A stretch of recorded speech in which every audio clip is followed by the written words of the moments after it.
Good afternoon বন্ধুরা, চন্দস ফ্যামিলিতে সকলকে অনেক স্বাগত জানিয়ে আজকের ভিডিওটা এখান থেকে স্টার্ট করছি। সকলে কেমন আছো? আশা করছি ভালো আছো এবং সুস্থ আছো। আমরাও খুব ভালো আছি। তো বন্ধুরা, আজকে রাধা অষ্টমী, আজ শনিবার। এই মোটামুটি এখন 12টা, 12:30 বেজে গেছে। এখন থেকে ভিডিওটা স্টার্ট করছি। তো আজকে প্রথমে রাধা অষ্টমী। তো রাধা অষ্টমীর কারণে আজকে যেহেতু আমি রাধা অষ্টমীটা করছি, সেই কারণে আর যেহেতু আমার নতুন গোপাল সোনা বাড়িতে এসছে, সেই কারণে গোপাল সোনাকেও একটু প্রতিষ্ঠা করব। ভাবলাম যে প্রতিষ্ঠাটা আজকের দিনেই, রাধা অষ্টমীর দিনেই করে নেই। তাই জন্য রাধা অষ্টমীর দিন আজকে প্রতিষ্ঠাটা করব। সেই কারণে তার জন্য পঞ্চামৃতে স্নান করিয়ে নিলাম প্রথমেই, মানে করিয়ে নেব। তো তার জন্য একটু ঘি মাখিয়ে নিলাম গায়ের মধ্যে। আর আমি পঞ্চামৃত মানে দিয়ে যে স্নান করাবো, পঞ্চামৃত জলটা আমি রেডি করে নিয়েছি। তার মধ্যে দুধ, ঘি, মধু আর দই এবং শর্করা, এগুলো দিয়েই আমি পঞ্চামৃত স্নানটা করাচ্ছি। তো আজকে যেহেতু রাধা অষ্টমী, সেই কারণে রাধা গোবিন্দকেও স্নান করাবো। তো প্রথমে গোপাল সোনাদের করিয়ে নিই, তারপরে আমি রাধা রানীকে এবং গোবিন্দকে স্নান করাবো। তো চলো, সঙ্গে থাকো এবং দেখতে থাকো। আশা করছি ভালো লাগবে ভিডিওটা। আজকে সারাদিন মোটামুটি পুজোর ভিডিওই করব, অন্য আদার্স কোনো ভিডিও দেখাচ্ছি না তোমাদেরকে। তো চলো, সঙ্গে থাকো।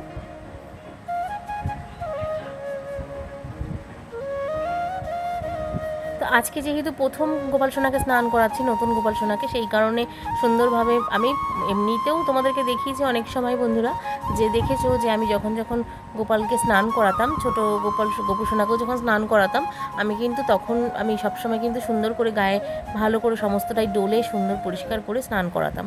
তো আজকে যেহেতু নতুন গোপাল সোনাকেও পঞ্চামৃত স্নান করাচ্ছে, তো ঘি, মধু সমস্তটা দিয়েই সুন্দর করে পরিষ্কার করে ভালো করে ডোলে দিয়ে তারপরে আবার পরিষ্কার জল দিয়ে স্নান করাবো।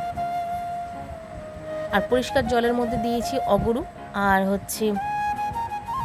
গোলাপ জল, এগুলো দিয়ে স্নানটা করিয়ে আমি গোপাল সোনাদেরকে তুলে নিয়েছি। এবার রাধা গোবিন্দকে স্নান করাবো। রাধা গোবিন্দকে স্নান করিয়ে নিয়ে তাদের সাজ শৃঙ্গার করে তারপরে আস্তে আস্তে পুজোর নিবেদন করব। এখন পুজো করব না, এখন দুপুরের ভোগটা দেব, কিন্তু পুজোটা হবে সন্ধেবেলায়।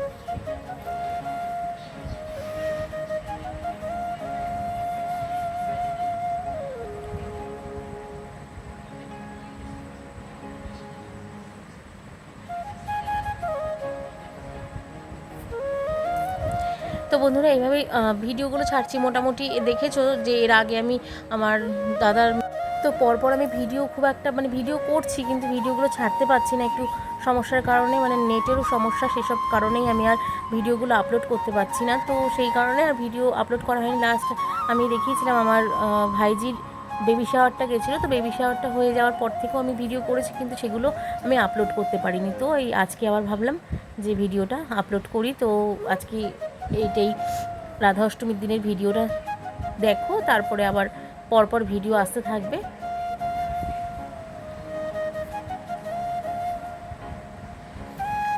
তো বন্ধুরা, আজকে রাধা অষ্টমীর দিন সারা দিনটাই তোমাদের সঙ্গে কম বেশি শেয়ার করছি। তো রাধা অষ্টমীর দিন আমি আমার গোপুসোনা, নতুন গোপুসোনাকে যেহেতু প্রতিষ্ঠা করলাম, সেই ভিডিওটাও তোমাদের সঙ্গে কম বেশি দেখাচ্ছি। তো সমস্ত কিছুই আজকে করছি। তো পুরো ভিডিওটা আজকে দেখে তোমাদের যদি ভালো লাগে, অবশ্যই কিন্তু কমেন্ট করে জানাতে ভুলো না। আর খুব ভালো লাগলে অবশ্যই লাইক করে এবং সাবস্ক্রাইব করে পাশে থেকে সাপোর্ট করো। তো চলো, সঙ্গে থাকো এবং দেখতে থাকো। আর বন্ধুরা, এখন মোটামুটি আমি ভোগটা নিয়ে ভোগটা যে আমি রান্নাবান্না করেছি আমি তোমাদের সঙ্গে দেখাতে পারিনি। আজকে একটু একা হাতেই সমস্তটা করতে হয়েছে, সেই কারণে একটু চাপ হয়ে গেছিলো। সেই কারণে আর ক্যামেরা ধরে যে ভিডিও করবো সেটা আর করে উঠতে পারিনি। অনেক কিছুই কম বেশি করেছি। তো আমি গোপুসোনা এবং রাধা গোবিন্দের জন্য সমস্ত কিছু করেছি। তো সেইগুলো তোমাদের সঙ্গে ভাবছি একটু দেখিয়ে দিই, কিন্তু আমি রান্নাটা তোমাদের সঙ্গে ভোগ নিবেদন রান্নাটা আমি তোমাদের সঙ্গে দেখাতে পারিনি। তো এইভাবে আজকে করলাম। 5 রকম ভাজা করেছি, লুচি, সুজি আর খিচুড়ি ভোগ দিয়েছি, চাটনি করেছি, লাড্ডু আর সমস্ত কিছু যেগুলো মোটামুটি প্রিয় রাধারানীর, কী প্রিয় সেগুলো আমি সমস্ত কিছু দিতে পারিনি, যতটুকু সম্ভব চেষ্টা করেছি দেওয়ার।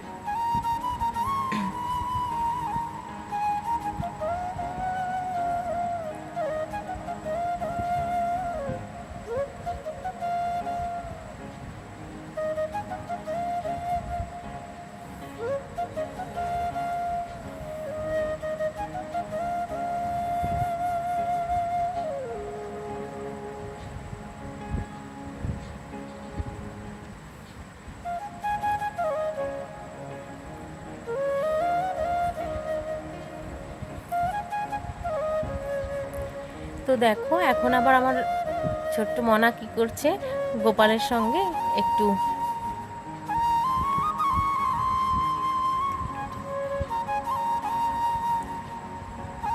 তো দেখো বন্ধুরা আমার গোপালের সঙ্গে আমার সোনা বাবা কি করছে, গোপালের সঙ্গে গিয়ে গোপালের সঙ্গে একটু ফটো তুলবে, তাই জন্য ওকে পাশে নিয়ে গিয়ে আমার ছেলে আবার বসিয়ে দিচ্ছে। তো গোপালের সঙ্গে কিছু ফটো তোলা হলো ওর সঙ্গে, তো সেগুলো তোমাদের সঙ্গে কম বেশি আর কি শেয়ার করলাম। তো হয়ে গেছে আগের দিনের তো ভিডিও তো তোমাদের সঙ্গে কম বেশি শেয়ার করলাম। তো আজকেও এইভাবেই মোটামুটি আমি গোপাল সোনাকে সাজিয়ে এইভাবে সুন্দর করে, আর সমস্ত কিছু তোমাদের সঙ্গে শেয়ার করতে পারিনি, সেভাবে হয় না সমস্ত কিছু।